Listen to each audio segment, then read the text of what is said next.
Proverbs 13:20 says, "He who walks with the wise will become wise." I'm Dan Chappa, and Turretinfan and I have been friends for many years, and we've learned a lot from each other, including how to debate opposing views while loving the person.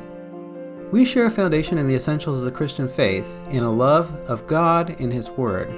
Here we'll dive deep into the Bible and present both Calvinism and Arminianism and the precise points of disconcurrence. Hopefully the contrast will bring you clarity. Welcome to Disconcurring Theo Amigos.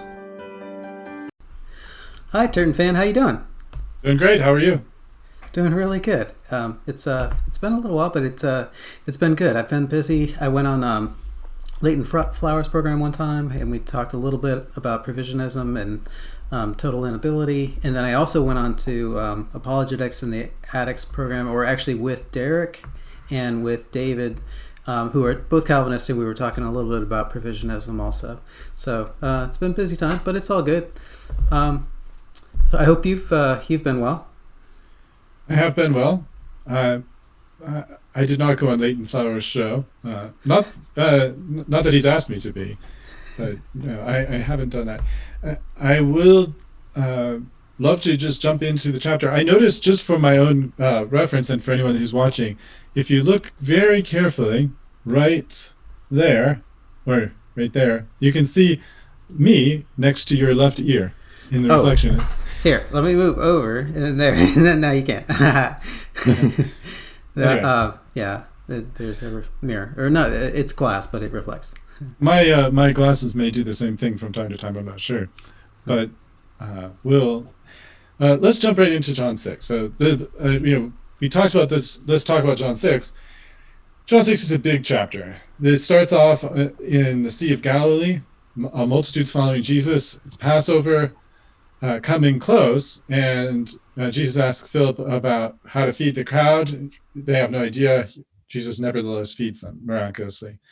And that marvelous miracle is followed by Jesus getting onto the ship, going over the sea towards Capernaum, and he comes to the ship by walking on the water. So an amazing chapter. Some of the most poignant moments in the New Testament are here. However, when they get to the other side in Capernaum,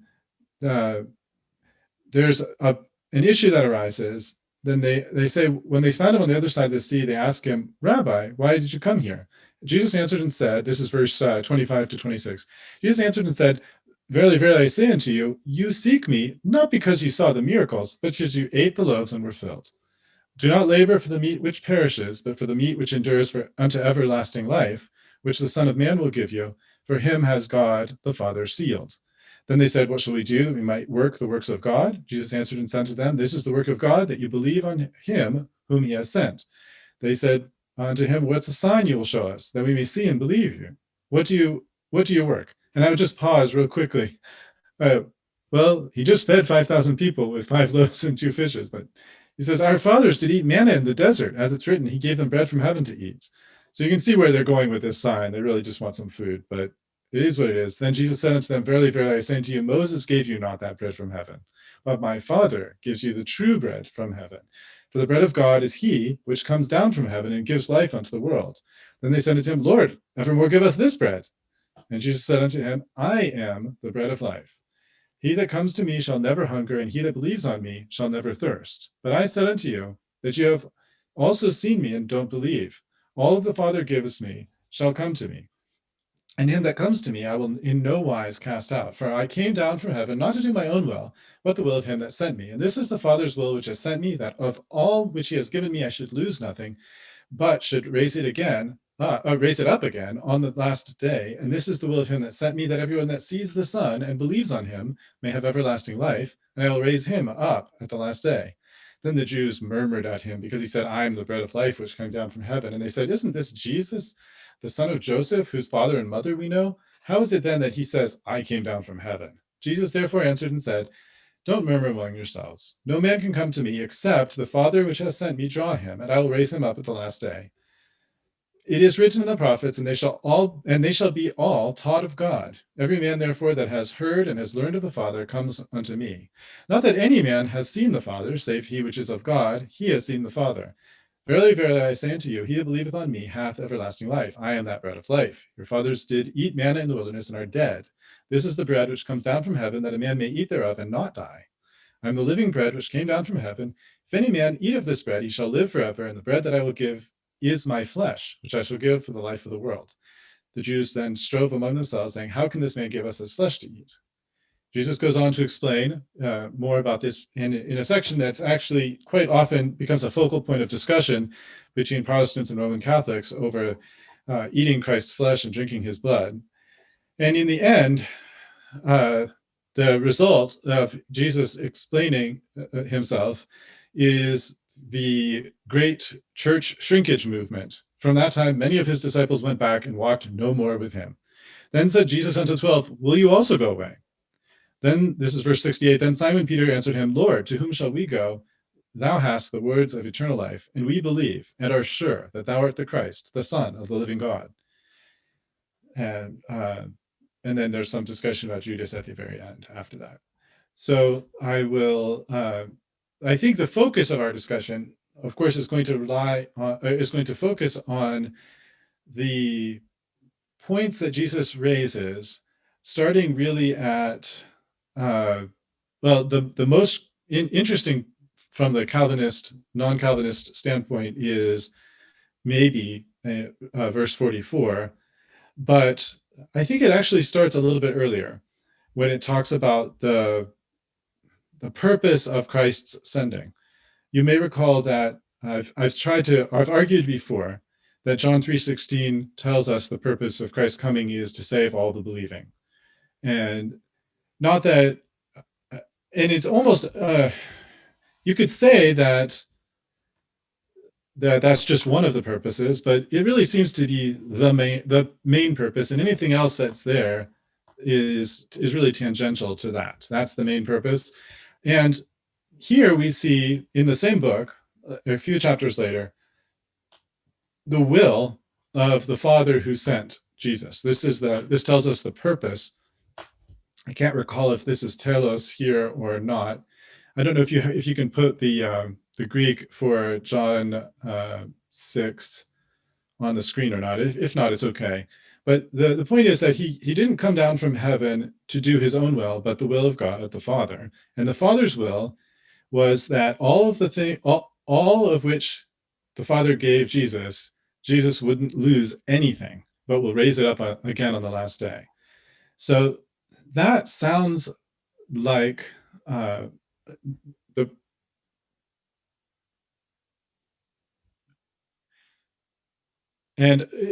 that sounds like is the raising it up again on the last day seems like a reference to salvation, and losing nothing of those things which the Father gave him sounds like not allowing any of these to perish, which we saw earlier in John 3 when we saw that they will not perish but have everlasting life.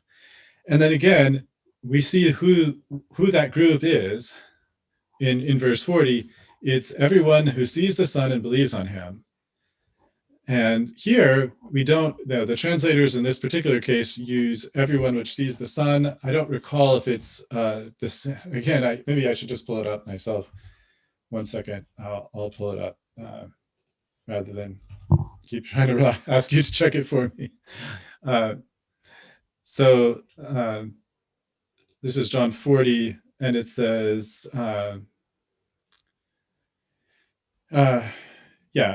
and all hinapos on theron ton huon kai pistuon. So it's all those who see and believe. And it's the same, but it's the same point that we said before. It's this: all of the people who believe will have everlasting life, and I will raise them up on the last day. So that tells us, that's kind of the Calvinism from the limited atonement standpoint. Why limited atonement? Because the point of Jesus is specifically to save the believers. It's not to save every single person. It's to save the believers, and that's why this all that the Father has given me, I will lose none of them. Ultimately, it seems as though you end up having to affirm either that Christ had in mind particular people, or that Christ didn't really have in mind particular people, but just some kind of system of, anyone who happens to fall into this, kind of leaving the future open, or he has in mind particularly the people who will believe or who have already believed by that point. But then we have the people who murmur. There's these Jews who murmur at him because he said he's the bread which came down from heaven. They're still stuck on the bread. He's given them this rich theology about his purpose in coming to raise people up from the dead, and they're stuck back on him calling himself the bread. Okay, how does he say he came from heaven? And Jesus answers them, don't murmur among yourselves. And I think this is that when you see murmur, it's often this Gungazete. It's a cool sounding word. It's got this double gamma in the middle, Gungazete. But it has the idea is that they're grumbling, they're murmuring about this idea. He says, no one can come to me except the Father which has sent me draw him, and I will raise him up at the last day. And what this seems to suggest, when a Calvinist, let me put it this way, when a Calvinist sees this passage, what he sees is irresistible grace. What he sees is total depravity. Those two things. So he sees the irresistible grace on the Father drawing, and then the immediately following, Father sent me draw him, and I'll raise him up at the last day. So it's not like the Father will draw someone and they won't actually come. And then the total depravity on the other side being that no one can come except the Father which has sent me draw him. So Jesus seems to be explaining the disbelief again in this passage. He's explaining the disbelief because of a lack of drawing from the Father. Yeah, you guys, you're not coming to me because the Father didn't draw you. That seems to be Jesus' explanation. And again, in verse 45, he says, it's written in the prophets, they shall be all taught of God. Every man, therefore, that has heard and has learned of the Father comes unto me. So it's all the ones that God teaches come to Jesus, all that the Father draws to Jesus come to Jesus. And it seems to be the same group as those who are given to Jesus a few verses earlier. That's, I guess, in a nutshell, the core kind of Calvinistic verses that are here. And I guess I just think maybe hand it over to you for some thoughts from your side. Sure. So, well, let me start with the easier part. The part we're going to probably agree on is the total depravity aspect. So in 6:44, no man can come to me except the Father which sent me draw him. Right. The no man can come is a statement of inability. And just to contrast with, let's say, for example, provisionism or that sort of thing. When we talk about somebody being unable to do something, sometimes we're talking about the person himself and what their abilities are, and then sometimes we're talking about a lack of opportunity. So let me give an example. Let's say there's two brothers, and one of them is trained to play the piano, and the other is not. Right. And so one of them can play the piano, the other one can't play the piano. They just, one has the skill, the other one doesn't. And now we're talking about the person and the skills that the person has, or the abilities that the person has. The other side of it is the opportunity. Well, let's say both of them are in prison and they don't have any pianos in the prison. So there's definitely a sense there where both brothers can't play the piano because they don't have the opportunity. They lack the opportunity, even though one of them has a skill and the other doesn't. Okay, so I said all that to say this. This is not talking about a lack of opportunity with regard to the gospel. It's actually talking a lack of ability. And the reason why we say that is because Jesus is teaching the gospel right here. And so it'd be odd to say let's say, for example, the brother that can play the piano, if he's sitting in front of the piano, it'd be weird to say he can't play the piano. you'd have to qualify that and come up with some type of really weird sense. But look what Jesus is saying, verse 40. And this is the will of him that sent me, that everyone that sees the Son and believes in him may have everlasting life, and I'll raise him in the last day. Look at verse 63.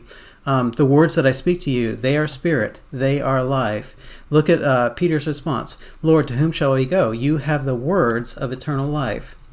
So to talk about verse 44 as if it's some type of lack of opportunity rather than a lack of personal ability is wrong. It's heading in the wrong direction exegetically, and that's one of the reasons why I push back on the provisionist side. So it is definitely talking about an inability claim here on the person side. Now, hopefully we agree. If you can give me a thumbs up if we agree on that. Yeah, okay, so we agree there. Now, what we probably disagree on is the solution, right? Is the solution resistible or irresistible?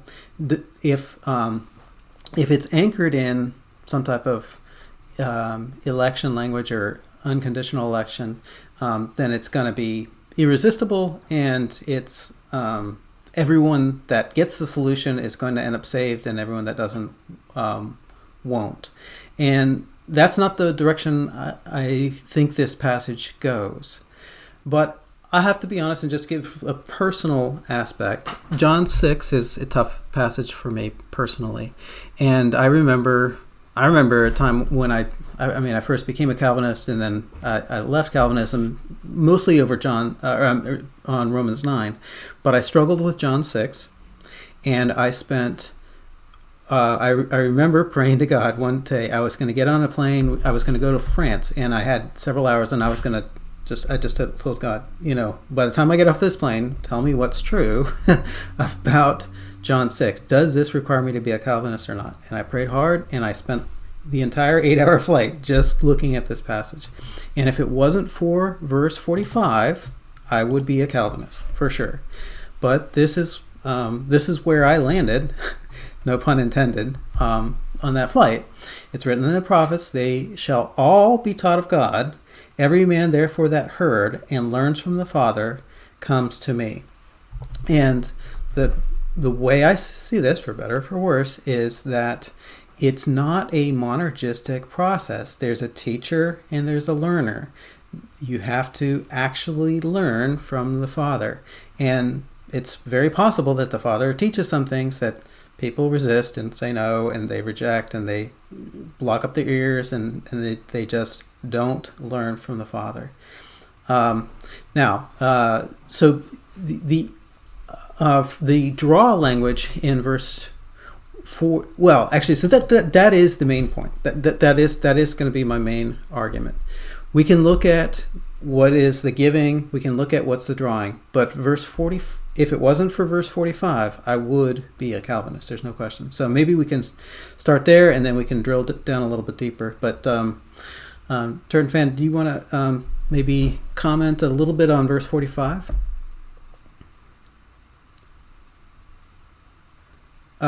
You're on mute.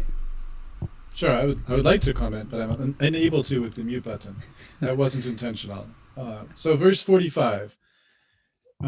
Verse 45 says, they shall all be taught of God. And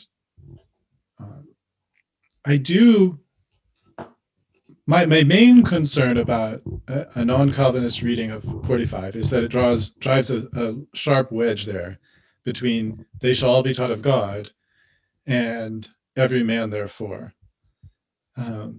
So I think that the way that, if I'm reading this correctly, it says, I don't think we have much difference in how we understand the first part. In the very first part, in the sense that it is written, est in gramenon, in the prophets, in tois prophetais. I think we're all clear about that.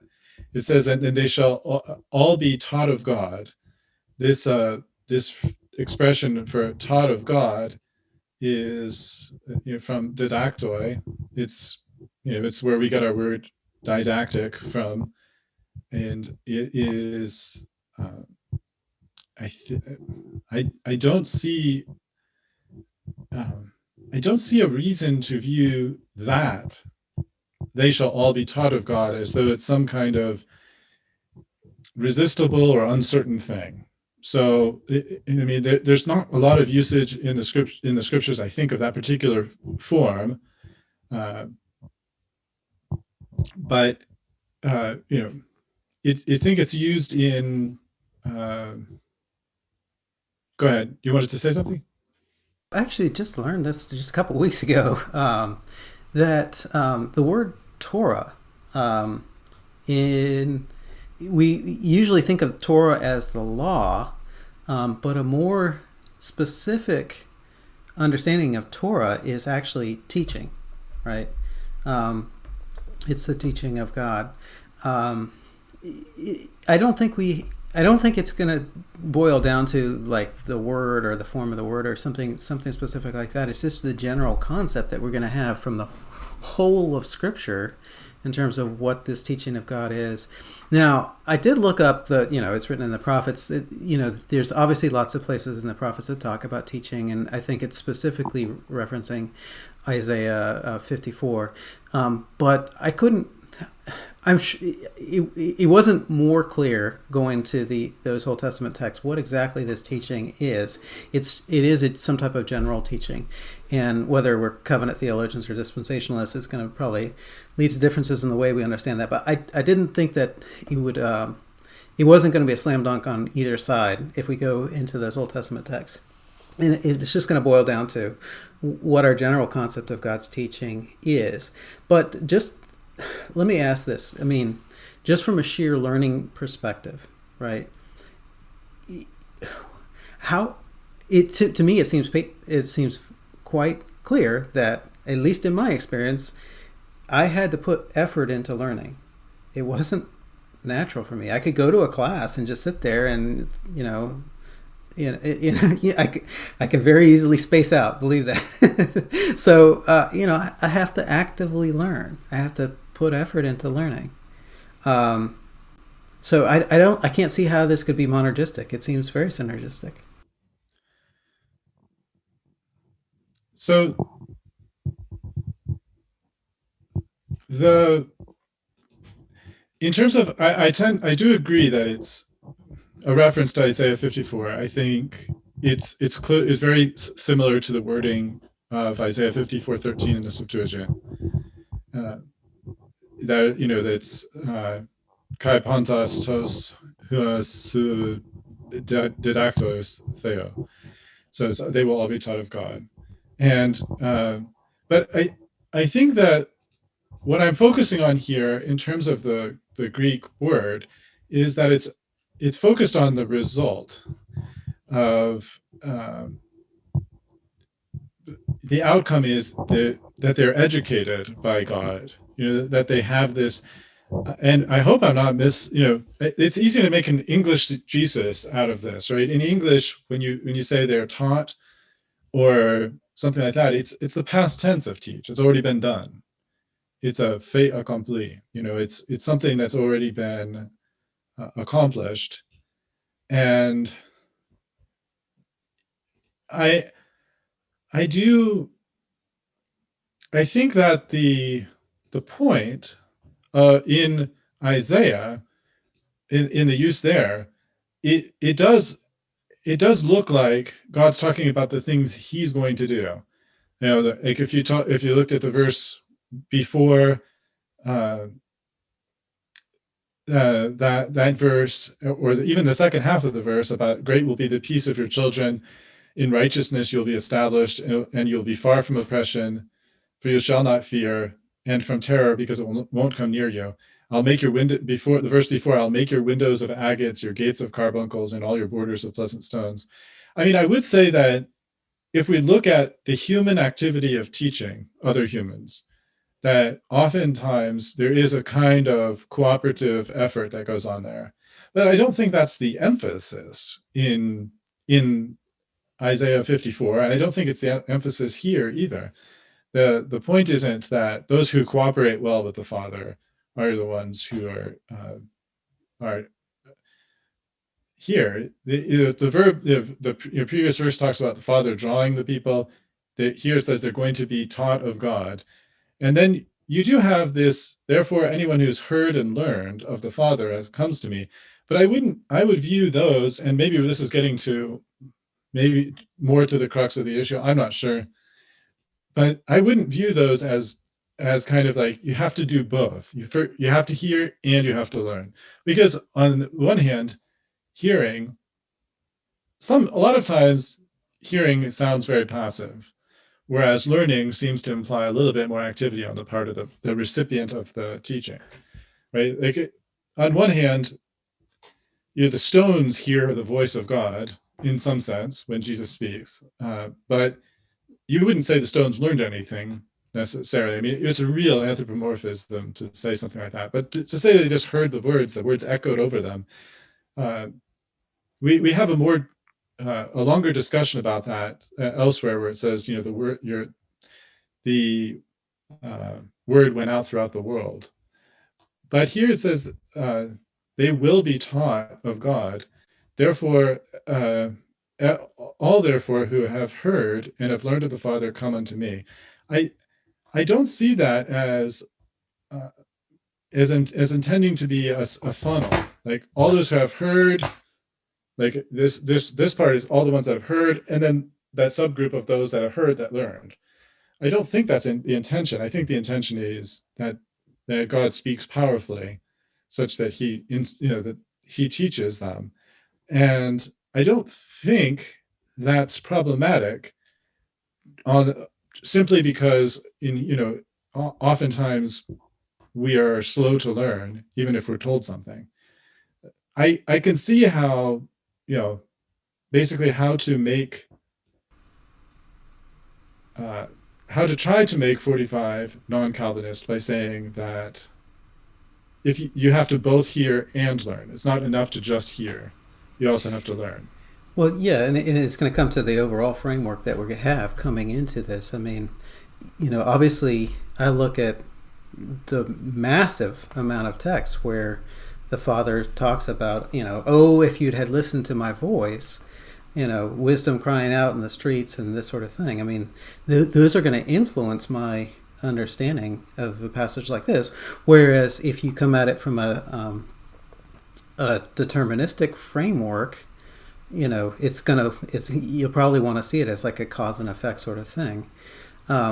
So yeah, I just would say that I'm not sure we can 100% cash out those differences right here just based on analyzing the taught. Our different perspectives, we're just going to come at it wearing different glasses and come away with different understandings. So I'll leave it at that as far as verse 45, but I think we probably should go back up to 37 and then 44, unless you have more on 45. I want to give the dead horse another kick or whack, which is I think I hear your point that to some extent it's going to matter what you come into the text seeing or looking for. Of course, I mean, I totally agree with that. But I do think that if you look at the immediately preceding verse about the Father which sent me draws the person, and I'll raise them up on the last day, and then the immediately following verse that not that any man has seen the Father except he which is of God, he's seen the Father. When you look at those two, bookends to this verse, the emphasis is certainly appears to be on the action of God as being the kind of the deciding factor of the kind of the reason for the explanation, and especially when you tie it back to this purpose, the will of God, the will of the Father, and the will of Him that sent me, in verses 39 and 40. If you're looking at those things, it does. I don't know, the idea that this is about that the focus of this is on what God does, such that God gets to decide who is taught, who hears, who learns. It doesn't seem like any kind of stretch to say that God, it's up to God who hears and learns. So I think 46 is maybe moving in a little different direction. Not that anyone has seen the Father. But 44 is right on point. 44 and 45 work together in combination. I would say that 45 kind of explains and expands on 44. So 44 makes sense. So let's drill into 44 a little bit. No man can come to me except the Father who sent me draw him, and I'll raise him in the last day. So a couple issues usually come up here. I think there's going to be at least 2 points well worth covering. The hymns, right? The Father who sent me draws him, and I will raise him on the last day. So that's one point. And the other is the word draw itself, helkua, which is can be a very strong word. It can mean almost drag.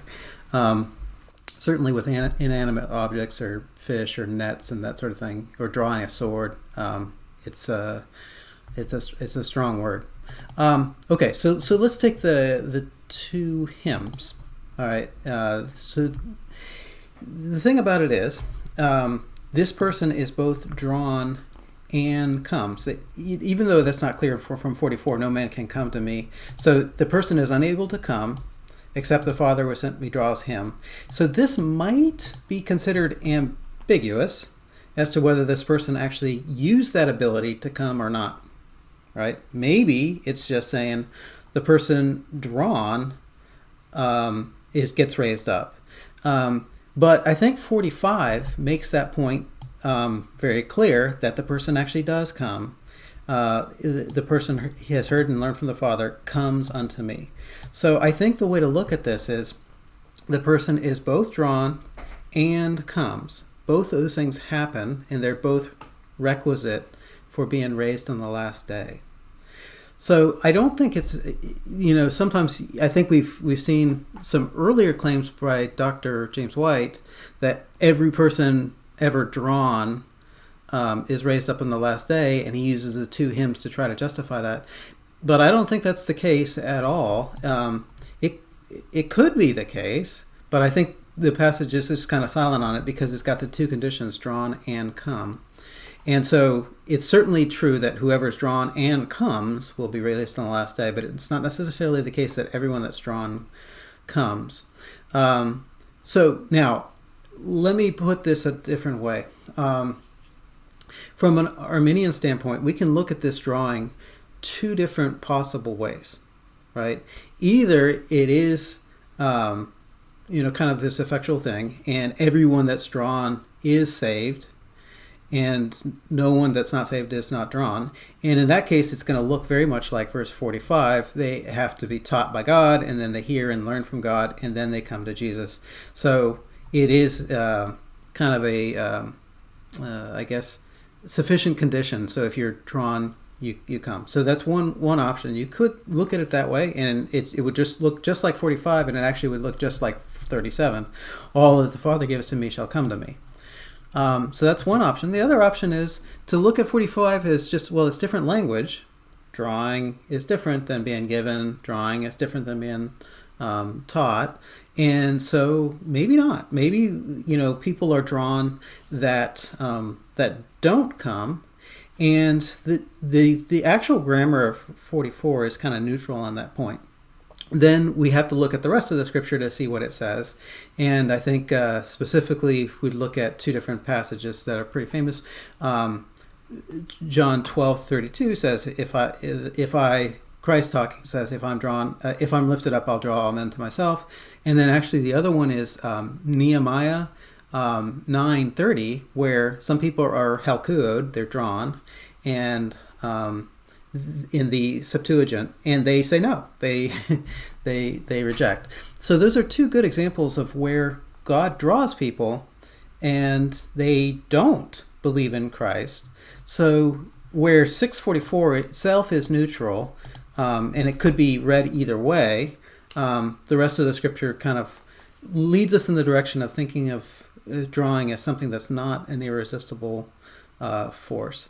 So, so there's that. There's that. So you want to maybe comment a little bit on 44 and the Helkua, the drawing? So which do you remember what's, I guess one thing at a time from my standpoint. One is I'm curious what you have in mind when it comes to Nehemiah. It's Nehemiah 9:30. Let me look it up real quick. Oh, shoot.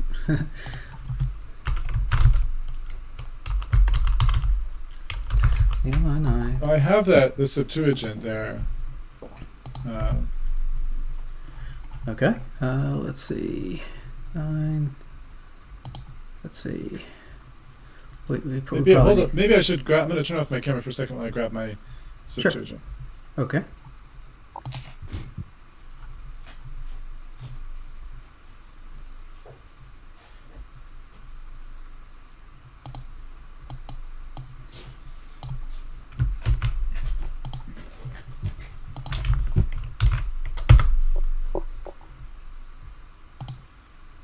So I'm working from my Brenton's Septuagint, which So the second word in 930 is a form of Helkua. Yeah, I agree. But I guess my question is, let me find it here in my. I found it in the Septuagint itself, and I want to look at it in Ezra in Brenton's to see if I'm understanding it correctly. Partly because sometimes the Septuagint closely follows the Hebrew and sometimes it doesn't. So it might be there might be some difference. I think there is. Sometimes there's a gigantic difference, and sometimes there's a tiny difference, and sometimes there's no difference. So let's see. I may be in the wrong place here.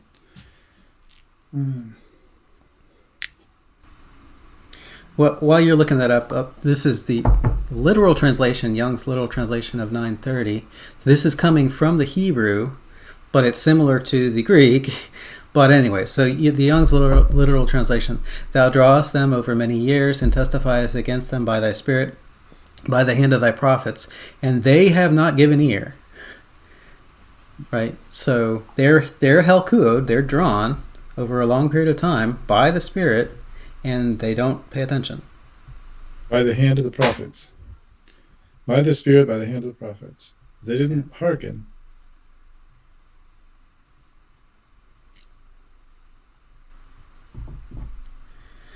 But I think where the Hebrew might be a little different is more of a carry sense. Like forbear or bear with them, which is slightly different than draw them. So there is some nuance when you switch from the Greek to the Hebrew. But the point I'm making is the word Helku isn't some magical thing where it just means, oh, it's irresistible, even though for an inanimate object it is, right? Like if you draw a sword, you can Helku a sword, and the sword isn't going to say no. But when you're talking about people, I do remember that part of what you just said. But one issue I had with it, one of the reasons I wanted to look at Nehemiah was I thought that was interesting as a possible counterexample. Although I would say saying that they were dragged by the Spirit, by the hand of the prophets, plainly it's metaphorically, it's being used metaphorically there, plainly. I mean, there's no doubt about that. I don't see it necessarily in this. I'm looking at Thayer's at the moment, and usually Thayer's is pretty good about including the Septuagint usage. They just didn't have it here for whatever reason, but I would, at least not where I expect it. But it's plainly an example of metaphorical usage. But when it comes to the literal use of the term, as you said, yes, when it comes to a net, the inanimate object, John 21 talks about drawing. They're not able to draw in the net because of the weight of the fishes. There, it's interestingly enough, they're sort of inanimate, animate object, but the problem is on the side of the disciples. They couldn't draw in because of the weight of the fishes. But I would say, one thing I would point out here when it comes to this is, first of all, it's not just that it's the word means irresistible, but what's interesting is when the effect isn't achieved, the effect of moving the fishes isn't achieved, that means they were not able to draw. It's not that they drew the fishes, but the nets broke. They were not able to draw it because of the multitude of fishes. They couldn't do the drawing. In John 18:10, Peter, Simon Peter, drew his sword. There, obviously, the effect was achieved. In Acts 21:30, I'm just going through what Thayer's entries here. In Acts 21:30, we are now talking about a human being. That's Paul. The city was moved. The people ran together. They took Paul and drew him out of the temple.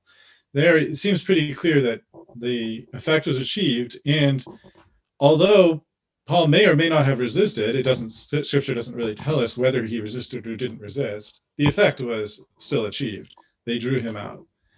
And Acts 16:19, Paul and Silas, they drew them into the marketplace unto the rulers. And James 2:6, don't the rich people oppress you and draw you before the judgment seats. In each case here, the action is being accomplished. It's not just an effort or an attempt. And that's why I'm troubled by this idea of trying to convert either Jesus drawing all men to himself or the Father drawing people to him, to Jesus, as not being accomplished. That's the thing that troubles me. So two things. I mean, one, you were talking about like a literal versus figurative usage, but I have to think that in some sense that John 6 is a figurative usage as well. I mean, absolutely. Absolutely, yeah. It's a figurative usage, but I'm building from the literal sense.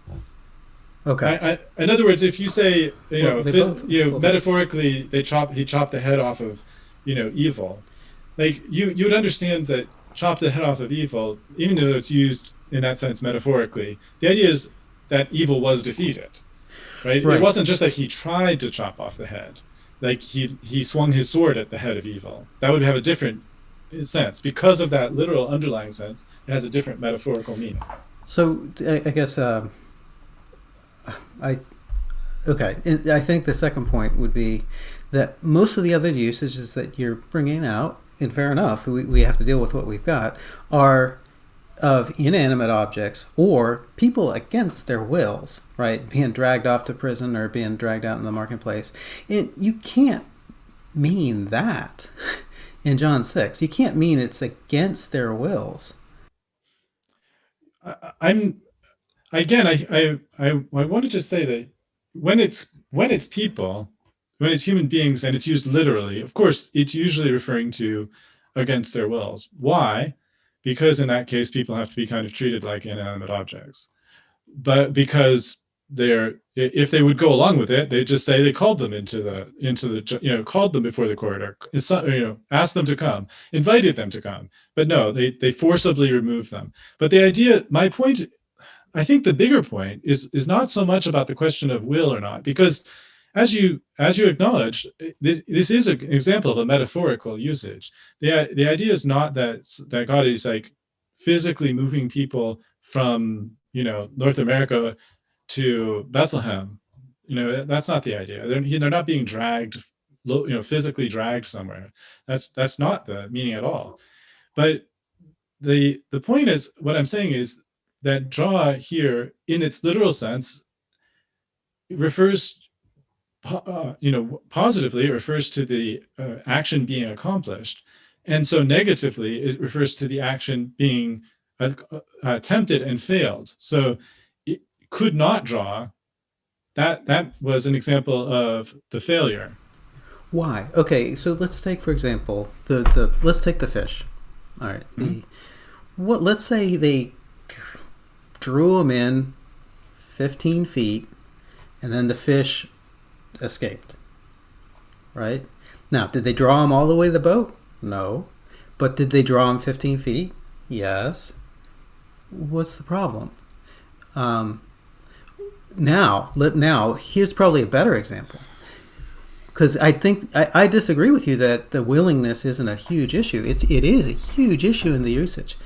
Let's take, instead of the fish, let's take another example. I'm going to give away free laptops to everyone that comes to the concert, right? So that's a big draw for people to come to the concert, right? When you put it in the context of a human and in a human will, it's different. It's a different animal. So we sometimes use draw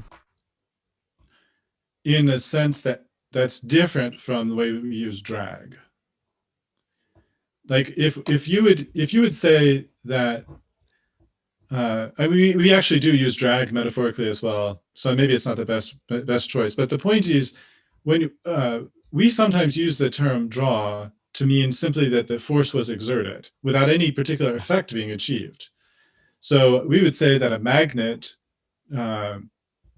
draws the metal toward it. But we might say that, like, if like this happens, I actually happen to have this by I just always happen to have this piece of magnet here, and this is a metal piece that I like to just let it rest on here, or maybe let it float up, kind of float into position. But if I'm holding the metal, and here's the magnet, and I let go, you can see the magnet attract. I don't know if you can see on the video. Yeah, I got you. I got you. But it's drawing. In English we would say it's drawing even when it's here, and I can just before it actually pulls it out of my hand. But and we talk about the pull of the magnet or the force of the magnet, even in the case where there's no movement. We're not interested in the effect. But my point is that the normal use, the literal use of the word in that we're translating here, draw, is one of effect, so that it's not that they drew the fish but were unable to bring them in. It's that they couldn't draw the fish because it weighed too much. So that the different, so it's an effect verb. In other words, the idea is that if you didn't accomplish the effect, you haven't done the verbal action. It's different in that sense from our use of draw, because we can draw without actually achieving any effect. Even if the effect is just the necessity for some type of resistance. Okay, so actually, like, let me give let me set this in a different frame, and then Sure. give an example. So, sometimes there's this question, even among Armenians, in terms of how much work God's grace does, that sort of thing. And I tend to give God's grace as much credit as possible. And Arminius did too. And he actually came up with a pretty good example, and I thought was pretty good. So let's say there's two wrestlers, and they're struggling with each other. And if one resists, then the other can't lift him up off the ground. But if he doesn't resist, then the first wrestler can just lift him up off the ground, right? That's a pretty good example. And so, if the person is resisting God's drawing, then the drawing doesn't happen. If he doesn't resist, then it does. But I still don't think we have to take this in any type of irresistible sense, even if I grant everything you just said.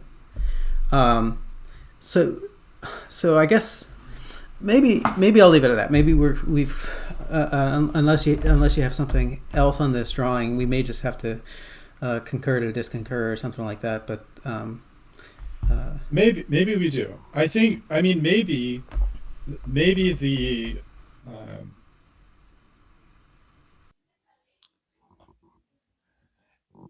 let me ask you this. If it said, "No one can come to me except the Father which has sent me move him, and I'll raise him up in the last day." In English, as far as I know, then you have to have the effect there. You can't say that he moved him. You could say it emotionally, like, he felt really moved. But when you're talking about literally moved him, you wouldn't say he moved him unless there was some result. So if the verb would be accurately translated by move there. I'm not saying that that's the right way to translate the Greek, but I'm just saying if that's an accurate sense, that unless the Father which sent me move him, and I'll raise him up at that day. I'm wondering if you would say that even though in that case maybe this movement is accomplished by God, and maybe it's completely monergistic, that you would still say it's only the first step. Because I have a feeling that you would. Like I would think that you're saying that God would, God moves you, but then you have to like come the rest of the way or something, maybe get you started. No, okay. So here's the example that I use, and it's kind of similar to Arminius's, but here's the example that I use. So let's say that my house is on fire, and my dog is trapped inside, and I love my dog, and I'm going to go get him, and he's. So I run into the house and I pick up the dog, and I start carrying him to freedom, and out of the house. Now, if my dog gets panicked or whatever and bites me, I may drop the dog and it gets burned up in the fire. But if it doesn't bite me, then I'm going to take it all the way. Now, in the very first moment of the actual moment of the initiation of that process, the dog is. It doesn't matter what's going on with the dog, I guess. But overall, I saved the dog. Right? The dog didn't save himself. He didn't do anything to save himself. He just didn't bite me. Does that make sense? I think I understand the metaphor. I have some issues with the metaphor for other reasons, but not for the reason of this verse. So, okay. I could imagine. So, in other words, let me put it this way: I can imagine a soteriology where no one comes to the Father, no one comes to Jesus unless the Father draws them. So the Father draws some people. In this context, it looks as though the explanation is why some people and not others come to Jesus. And the explanation seems to be this drawing. So I don't think that is going to work. The dog scenario is going to work as an explanation here, because the explanation here is not God draws everyone, and the reason you don't listen is because you're so stubborn and you keep jumping out of God's hands. Okay. Right? Yeah. So that is important. That is correct. And so maybe that's a good cue to go up to verse 37, which is a difficult verse. Let's go there now. Yeah. So it says, all that the Father gives to me shall come to me, and him that comes to me I will in no wise cast out. Now this is not like the drawing. So verse 44 seems to me to be neutral, and the drawing could be either 100% effective or sometimes effective and sometimes not. So there's two options on verse 44, at least in my opinion. But in verse 37, it's not that way. Every person that the Father gives comes to Christ.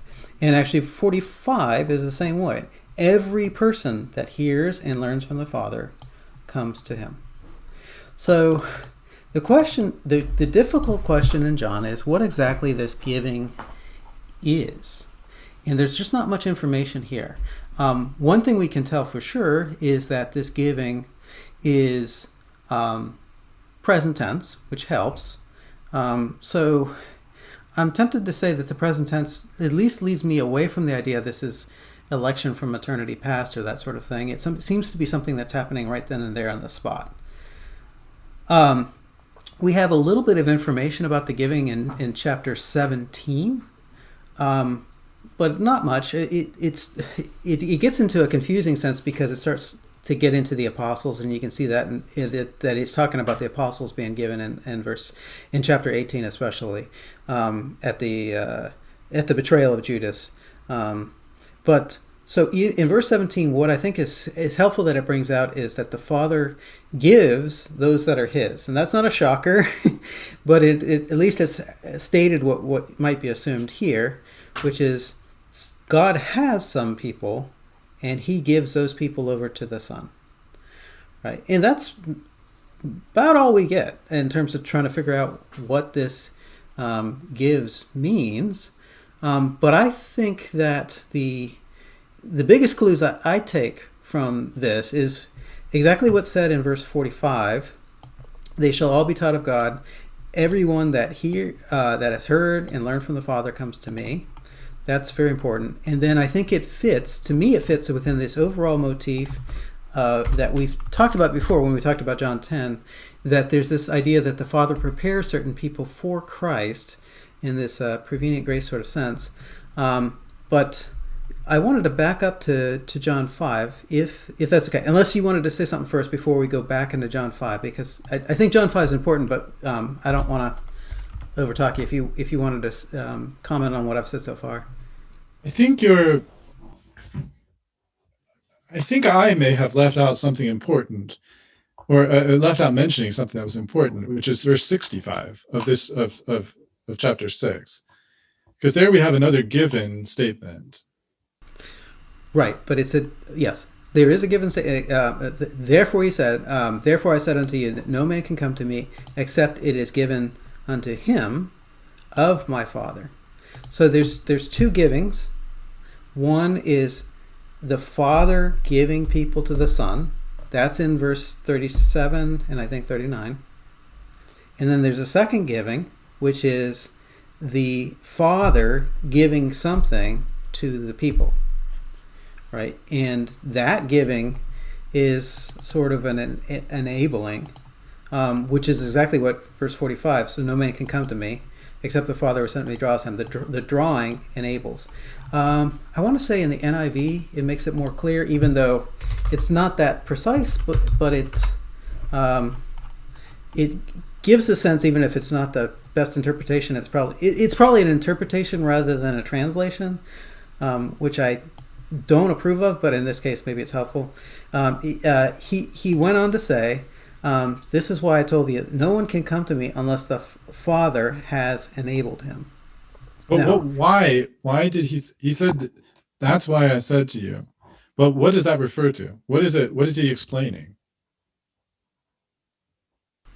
So, okay, good question. So we can catch the context. On hearing this, many of the disciples said, "This is a hard teaching. Who is able to accept it?" Right? Aware that the disciples were grumbling about this, Jesus said, "Does this offend you?" Right? So Jesus is not using a mass appeal effect. Right? The group is shrinking, not growing. Then, what if you see the Son of Man ascending to where he was before? The Spirit gives life. The flesh counts for nothing. This is very important, right? The Spirit gives life, the flesh counts for nothing. So we're not going to come to Christ on our own strength. The flesh doesn't count for anything, and that's what that which is born of flesh is flesh, from John 3. So the words that I have spoken to you, they are full of the Spirit and life, yet there are some of you who do not believe. For Jesus knew from the beginning which ones did not believe and who would betray him, referring to Judas. He went on to say, that is why I told you that no one can come, right? So again, he's explaining this, who can accept it, right? No one can come unless the Father has enabled them.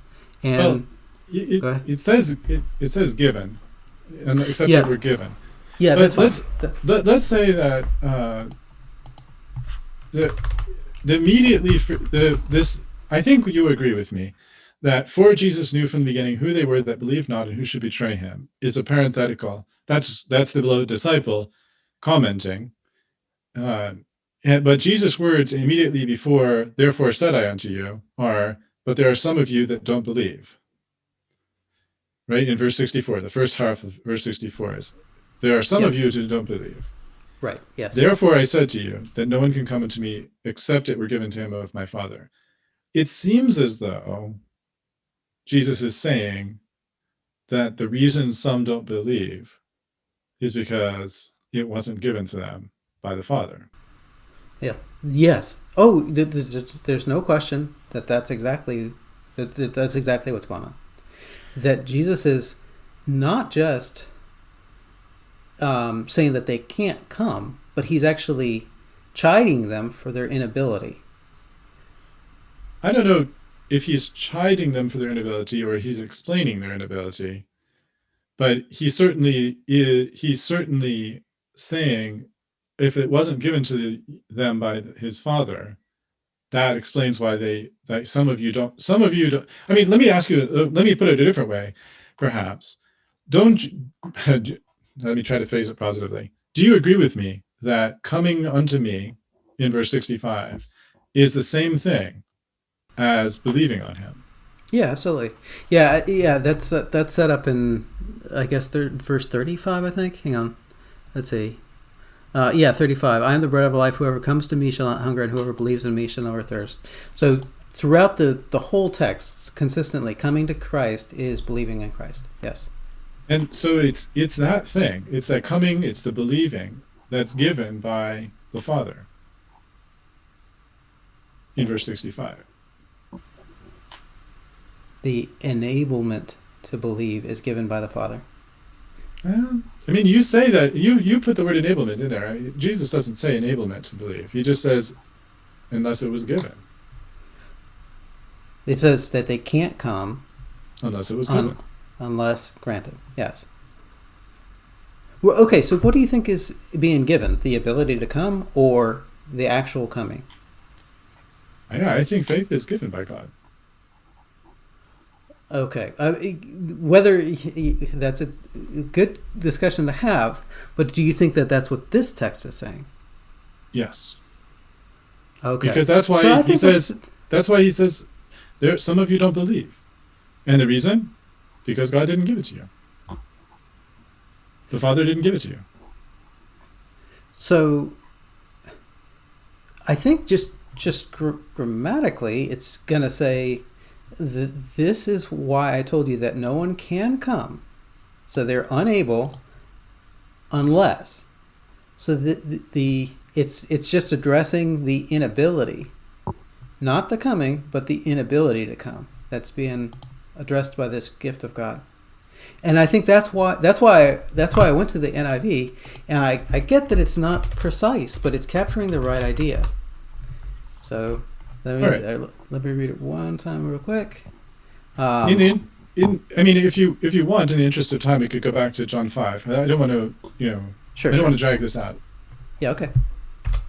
Okay.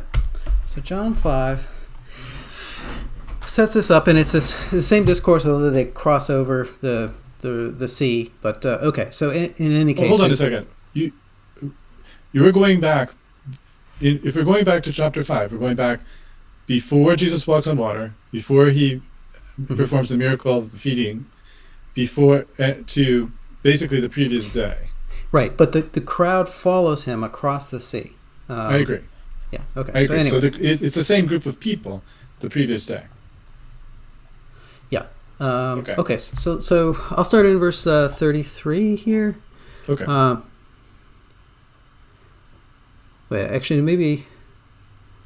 Let's say maybe 36. I have testimony weightier than John. That's John the Baptist.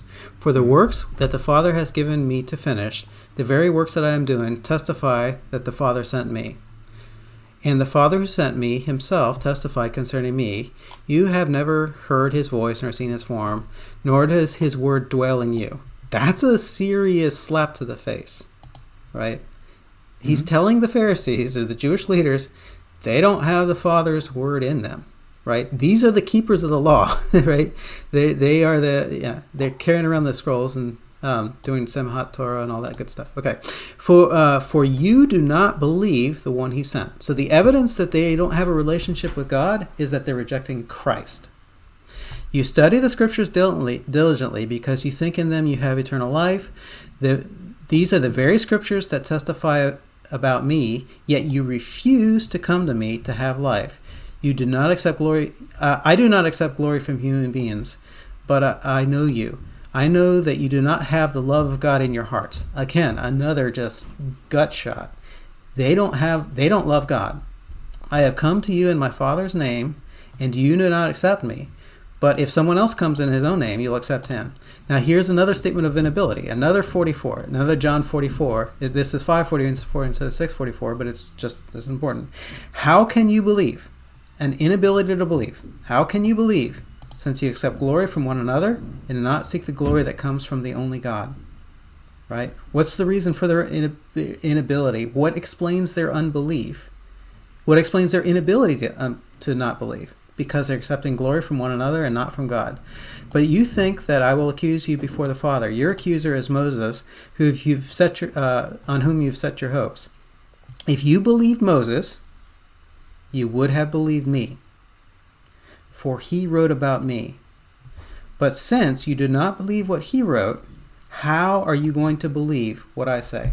So their inability to believe Christ is at least in part explained by their rejection of Moses, this Torah, this teaching of the Father. And so then they are not the Father's. They hate the Father, and the Father has rejected them. And so the Father isn't giving them over to the Son. So this isn't, to me, it's not talking about eternal election from eternity past. It's a present tense of the giving. And so just jumping on ahead, I think that's the best explanation for this 37. Let's see. So it's John 6:37. All those who the Father gives to me will come to me, and whoever comes to me, I will never drive away.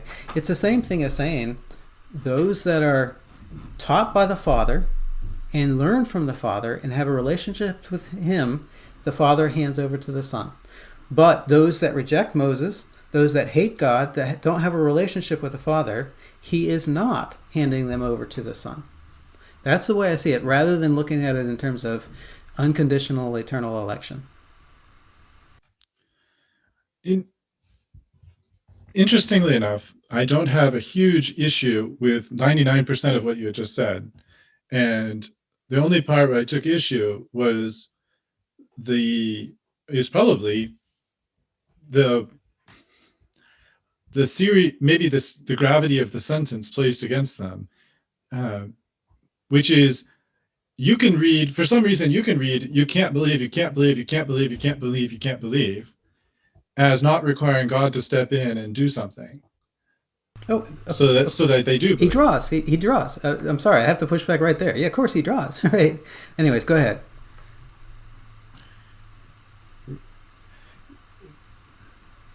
So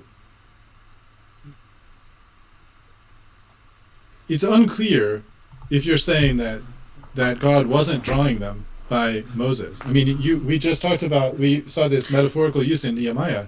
There he uses the term drawing with reference to the prophetic writings. Those things were drawing. They were drawing activities of the Father. But here, they can't believe. You can't believe. You can't believe. You can't believe Christ because you're rejecting the Father.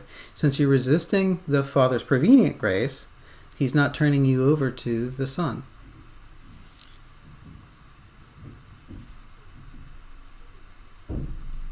And I suppose maybe we'll have to pick that up at another time. But I guess the way I see it is that there's no mention specifically of prevenient grace, although obviously I would agree that there's a sense in which having the scriptures themselves is receiving some grace from God or some favor from God, and along the lines that Romans talks about, unto them were entrusted the oracles of God.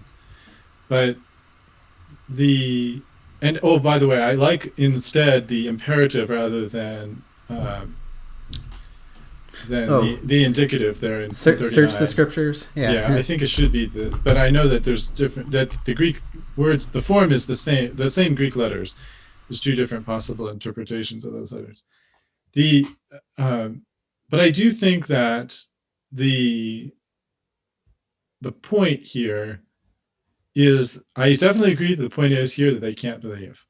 You seem to attribute that to some preceding act of disbelief, whereas I think it's better to interpret this as the absence of God's drawing, and that what's necessary that explains their failure to believe here is that God hasn't drawn them. Why hasn't he drawn them? Because he didn't give them to Christ, and that's why they don't come, and that's why they don't believe. I think that fits together better than saying that God has already been drawing them, but the drawing has failed, or that the drawing has just, it's unclear in that case, what does it mean to be drawing? I think it's like pulling, but not like moving in that case. And I think the better way to understand that Greek word is to look at it like moving, not like pulling. I guess I could just kind of leave my disconcurrences at that, because I'm not sure that there's not much else I disagree with you about chapter 5. I do think it's interesting, this here, the term here, but maybe that's for another time. Okay.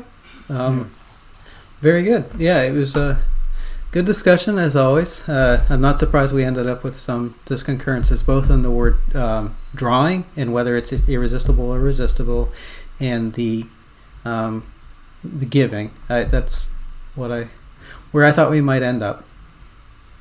For now. For today. All right. Thank you. Thank you very much. Nice talking with you about this, and we look forward to the next time. Sure.